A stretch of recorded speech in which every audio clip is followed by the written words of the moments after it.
Hello, this is Matthew with Technomicon Media, and we're looking at Guild Wars 2, the beta gameplay.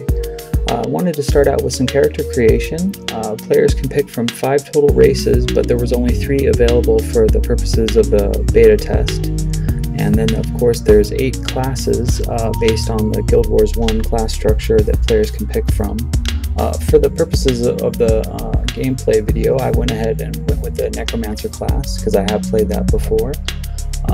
So there's a lot of appearance editing that players can do in terms of editing the size of their character and body type and tattoos and whatnot, and of course facial features and hair colors and all that kind of stuff. And then some really cool things that I wanted to point out is you get to pick some RP elements as well towards the end of the character creation, as well as just wanted to comment on the sort of stylized rendering of the characters from a modeling standpoint. I actually really like it. It's sort of a nice blend of not too real and not too sort of blocky, and I think they did a good job there, and hopefully it'll improve even more so by the time the game goes live. So right here I'm showing just all the various options that players can pick in terms of the appearance editor, and then here you get into some sort of story elements of your character in terms of picking things about background and backstory of your player.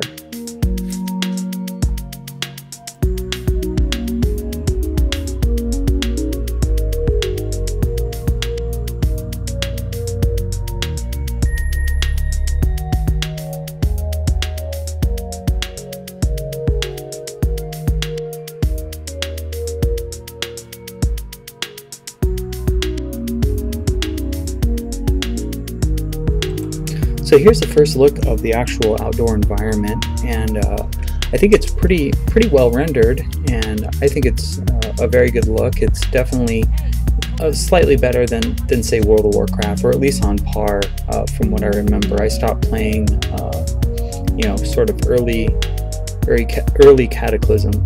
But I wanted to show you guys the quest dialogue. So when you accept a quest, you get into a conversation where you see both you and the quest giver and the dialogue there. So of course you get the options to fast forward through the dialogue or skip it altogether, which I'm sure a lot of players will be doing, myself included, once the sort of the nostalgia of sitting through all the dialogue wears off, and I'm sure it'll wear off rather quickly for some.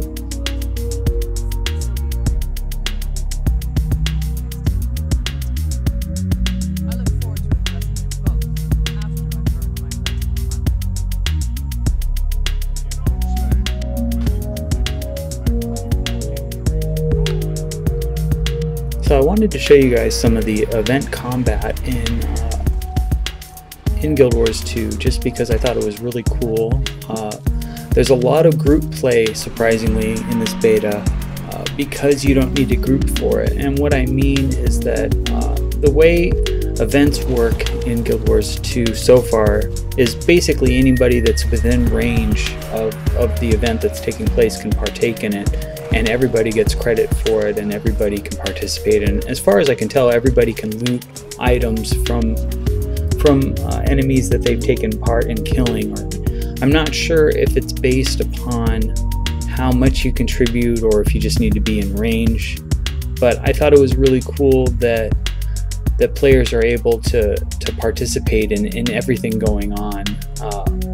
And what's interesting is with events, events are not always occurring, so that and this was something when I read about it I was a little concerned, because they mentioned that events only occur and then they're done. But the way, at least in the beta, it works is the events are sort of perpetual, where they have a period, perhaps a time of the day where they begin, and then they go on for a certain period of time, and then they end, and then they some time passes, and then the event starts all over again. So anyways, this is an actual quest that I completed, the Great Hunt, which is the first quest you do, and they had a little, how do you feel about the content, which I thought was pretty cool. I mean, I didn't give it incredibly high marks, but I thought it was cool that that's how they handled getting the feedback on it. So anyhow, you get rewards and money and items and pretty standard stuff there, experience and whatnot.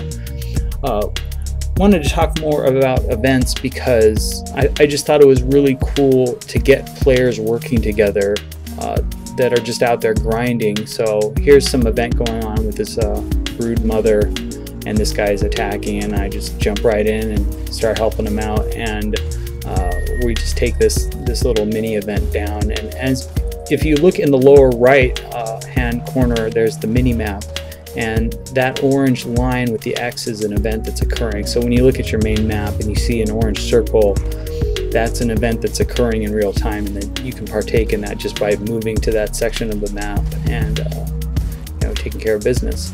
And there's a lot of achievements associated to these events, and players will be able to, of course, partake in that. And from what I can tell, rewards pretty much occur instantaneously for these events. You just get them. As you can see in the upper right hand corner, I was rewarded some experience and some the purple text is called karma, and I'll talk about karma later, and then of course some money.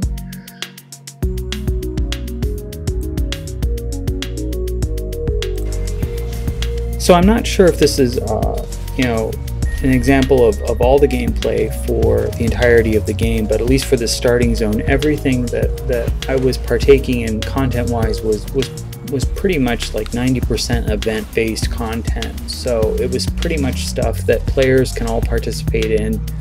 And here we have like a half dozen or a dozen different players partaking in this event where this little encampment of bear worshippers are getting attacked by these guys, and we're just taking them out, and pretty cool.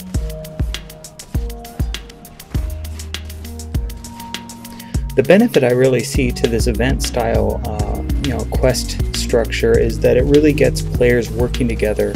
And from experience, players starting out a new MMO, especially in the lower levels, are really just solo playing and really don't get into group play until much higher. So this is a great way for players right from the start of the game to get into group mechanics and group gameplay. What's interesting is when you die, you can res right back up unless you're knocked out. So anyhow.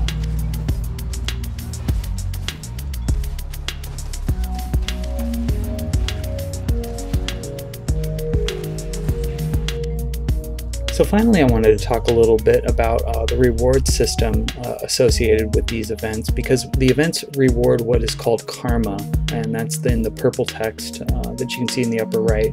And there's vendors associated to each event, usually located pretty close to where the event occurred. That little heart with the little purple icon is a vendor that you can buy items from and spend your karma on. So of course you've built up a relationship with this faction, and then you can buy items from them. I thought it was a pretty cool idea, and I just wanted to point out that I have experienced what they were talking about in terms of affecting your world.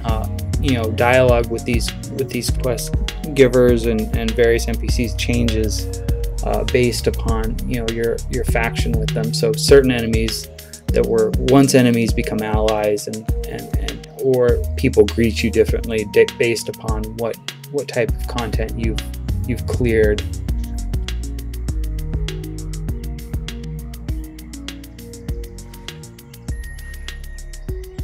And once again, this is Matthew for Technomicon Media.